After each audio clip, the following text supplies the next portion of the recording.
लोग WhatsApp app को delete करके टेलीग्राम की तरफ शिफ्ट हो रहे हैं। जब व्हाट्सएप यूज करते हैं और आप ये समझते हैं कि इसके बदले आप कुछ नहीं दे रहे, तो मेरा ख्याल है कि ये खामख्याली है। सबसे कीमती चीज है, वो कीमती चीज है आपका डेटा, और आपका इंपॉर्टेंट डेटा किसी कंपनी को दिया जा रहा है। तो don't you think it's a crime? अस्सलाम वालेकुम, मेरा नाम रेहान तारिक और आप मेरा यूट्यूब चैनल देख रहे हैं। उम्मीद है कि आप सब लोग बखैर व आफियत होंगे। आज जिस इंपॉर्टेंट इशू पे मुझे बात करनी है वो व्हाट्सएप की नई पॉलिसी है। व्हाट्सएप ने एक नई पॉलिसी जारी कर दी है, जिसके बाद लोग व्हाट्सएप ऐप को डिलीट करके टेलीग्राम की तरफ शिफ्ट हो रहे हैं। इस इंपॉर्टेंट शिफ्ट की वजूहात क्या है, ये तो हम आप आज के वीलॉग में बताने की कोशिश करेंगे, लेकिन उससे पहले एक बात समझना बहुत इंपॉर्टेंट है। वो बात यह है कि आप जब कोई चीज़ खरीदते हैं तो उसके लिए पैसे देते हैं, यानी प्रोडक्ट जब आप लेते हैं तो उसके एवज जो है कुछ पैसे देने पड़ते हैं। लेकिन जब आप व्हाट्सएप डाउनलोड करते हैं, आप एक बार करते हैं, उसको डिलीट करते हैं, फिर कर लेते हैं, फिर डिलीट करते हैं, फिर यानी जितनी बार चाहें आप व्हाट्सएप की ऐप फ्री ऑफ कॉस्ट ले सकते हैं। अब एक बंदा सोचता है कि यार ये जो प्रोडक्ट मैं ले रहा हूँ मार्केट से, ये फ्री ऑफ कॉस्ट कैसे है, क्या इसके एवज मुझे कुछ अदा नहीं करना पड़ रहा? तो शायद ये बहुत बड़ी भूल होती है, क्योंकि जब व्हाट्सएप यूज़ करते हैं और आप ये समझते हैं कि इसके बदले आप कुछ नहीं दे रहे, तो मेरा ख्याल है कि ये खामख्याली है। क्योंकि इस वक्त जो सबसे इंपॉर्टेंट चीज़ है, सबसे कीमती चीज़ है, वो कीमती चीज़ है आपका डेटा, और डेटा की बहुत भारी कीमत अदा करना पड़ती है। वो डेटा क्या है जो आप व्हाट्सएप के साथ शेयर कर रहे होते हैं? इसकी तरफ आने से पहले मैं आपको बताऊं कि जिस वक्त आप प्रोडक्ट के एवज कुछ नहीं दे रहे होते, तो समझ लीजिए कि आप खुद एक प्रोडक्ट हैं, और आप खुद प्रोडक्ट के तौर पे आप किसी को अपने आप को दे रहे हैं। इसका मतलब ये है कि व्हाट्सएप आपको प्रोडक्ट के तौर पे इस्तेमाल कर रहा है। व्हाट्सएप इटसेल्फ एक प्रोडक्ट है जिसे आप यूज करते हैं, लेकिन व्हाट्सएप आपको प्रोडक्ट के तौर पे इस्तेमाल करता है।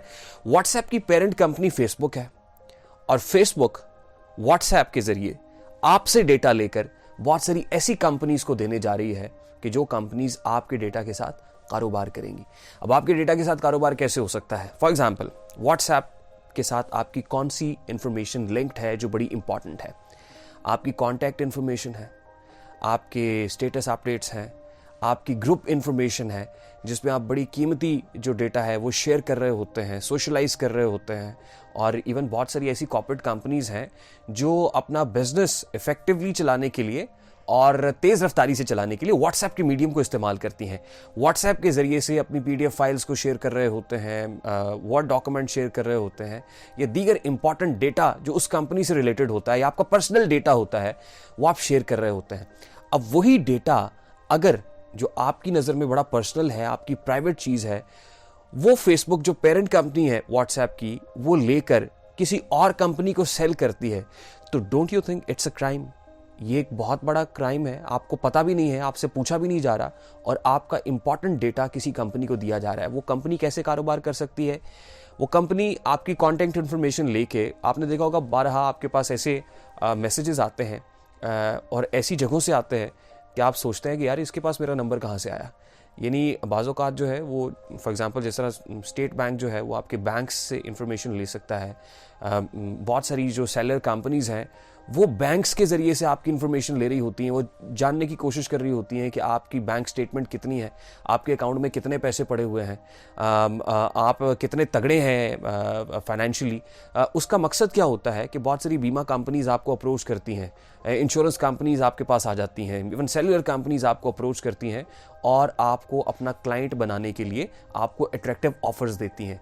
तो आप जान चुके होंगे कि कंपनीज़ के लिए आपका डेटा कितना इंपॉर्टेंट होता है, और अगर ये डेटा आपसे पूछे बगैर कोई भी जो प्लेटफॉर्म है वो उसको पब्लिक कर रहा है या किसी और कंपनी के साथ शेयर कर रहा है, तो उसके एवज वो भारी मुआवजा ले रहा है। यानी आपका डेटा इतना इंपॉर्टेंट है कि उसके ऊपर फेसबुक जैसी कंपनी अब एक भारी भरकम कारोबार करने जा रही है। तो this is something very strange, और but this is happening around, और लोग इस पर तनकीद भी कर रहे हैं, इसको डिस्करेज भी किया जा रहा है। और इंडिया भर के अंदर तो लोगों ने व्हाट्सएप को डिलीट करके उसकी जगह टेलीग्राम को यूज़ करना शुरू कर दिया है। तो मेरा ख्याल है कि फेसबुक को अपनी इस पॉलिसी पर नज़र-ए-सानी करनी होगी, इसको रिवाइज़ करना होगा। फेसबुक अपने बिजनेस को एक्सपैंड कर रही है, ऑब्वियसली उनका एक एक्सपेंशन मॉडल है।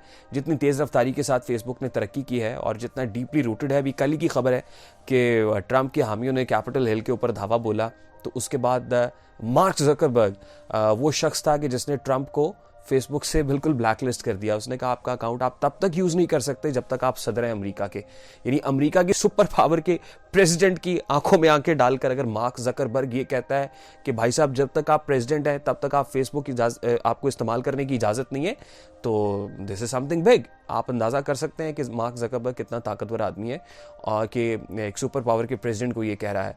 तो फेसबुक का एक्सपेंशन मॉडल है, बड़ी तेज़ रफ्तारी से उसने ग्रो किया है। वो स्केलेबल भी बहुत सारा था उसके ज़रिए से। अब आपको पता है, और वो क्यों कह रहा है, वो इसलिए कह रहा है कि they are deeply rooted now. Facebook के ऊपर आप ऑब्वियसली जब चेक इन डालते हैं आपकी लोकेशंस और बहुत सारा ऐसा डेटा है, बहुत सारी ऐसी सीक्रेसी है, सीक्रेट इन्फॉर्मेशन है जो इस वक्त मार्क जकरबर्ग के पास है। तो जकरबर्ग साहब आपको अपनी पॉलिसी को रिवाइज करना पड़ेगा, अदरवाइज जो आपके यूजर्स हैं वो आपसे मुतनफ़र होना शुरू हो जाएंगे। और जितनी तेज़ रफ्तारी से लोग अब व्हाट्सएप को डिलीट करके, हाँ एक इंपॉर्टेंट चीज़ समझ लीजिएगा, एक नोटिफिकेशन आता है, क्योंकि बाज़ औक़ात हमारी नज़रों से बहुत सारे ऐसे नोटिफिकेशंस गुजरते हैं जिसे हम सरफ़ नज़र कर देते हैं। टर्म्स एंड कंडीशंस आती हैं, हम जल्दी से क्लिक अग्री का बटन जो है उसको प्रेस करके हम आगे बढ़ जाते हैं कि फौरी तौर पे भाई ये हम पढ़ते भी नहीं, हम बॉदर ही नहीं करते कि क्या लिखा हुआ है। तो आप बहुत सारे लोगों के पास, मेरा ख्याल है जाने अनजाने में लोग कर चुके होंगे, कुछ लोगों के पास अभी शायद नोटिफिकेशन आना बाकी होगा। और उस पे जो व्हाट्सएप है, WhatsApp is forcing you to share your data with Facebook, यानी उसमें जो है वो आपको ये कंडीशन दी जा रही। ऐसा नहीं है कि आप इस पर क्लिक करेंगे तो आप अग्री कर जाएंगे और उसके बाद नहीं, वो कहते हैं भाई आप अग्री करें या नहीं करें, आप व्हाट्सएप तभी यूज कर सकेंगे जब आप इन टर्म्स एंड कंडीशंस को फॉलो करेंगे कि आपका डेटा फेसबुक के साथ लिंक हो जाए और जो इन्फॉर्मेशन आपकी व्हाट्सएप की है वो बराह रास्त फेसबुक पर चली जाए। तो ये वो बुनियादी बात है, यानी जिसमें सारिफ से पूछा नहीं जा रहा कि सारिफ चाहता क्या है, बल्कि सारिफ को फोर्स किया जा रहा है क्लाइंट को कि आपको ऐसा करना होगा, बसूरत दीगर व्हाट्सएप जो है वो आप इस्तेमाल नहीं करेंगे। अब व्हाट्सएप ऐसा क्यों कर रहा है? क्योंकि व्हाट्सएप ने आपको बड़ी बुरी तरीके से इस चीज़ का आदी बना लिया है, क्योंकि फ्री ऑफ कॉस्ट है, सस्ते में, प्रेम की आंच में 50 का काम 5 में हो रहा है। वो भारी भरकम काम जो आप पैसे देकर किया करते थे, व्हाट्सएप ने सबसे पहले आपको आदी बनाया है और अब व्हाट्सएप आपसे वो कराएगा जो वो करना चाहते हैं और उसके एवज बहुत सारे पैसे कमाने जा रहे हैं। तो हमारी रिक्वेस्ट है जी व्हाट्सएप इंतजामिया से, मार्क जकरबर्ग से भी, खुदा का खौफ करें, जो डिजिटल राइट्स हैं सारिफ के उसको मलहूज़े खातिर रखें। और ठीक है हम इस ऐप को यूज़ कर रहे हैं, लेकिन खुदारा इतनी ज़्यादती ना करें। और सारिफीन को भी मिलकर सोचना होगा, ट्रेंड्स भी बन रहे हैं, सोशल मीडिया के ऊपर भी आवाज़ उठाई जा रही है, तो मिलकर आवाज़ उठाते हैं ताकि हमारी आवाज़ जो है वो जकरबर्ग साहब तक पहुंच सके। और हम व्हाट्सएप जो बड़ी एक्सेसिबल भी है, इसको इस्तेमाल करने के हम आदी भी हो चुके हैं, इसको इसी तरह से इस्तेमाल करते रहें और सोशलाइज करते रहें। Thank you very much.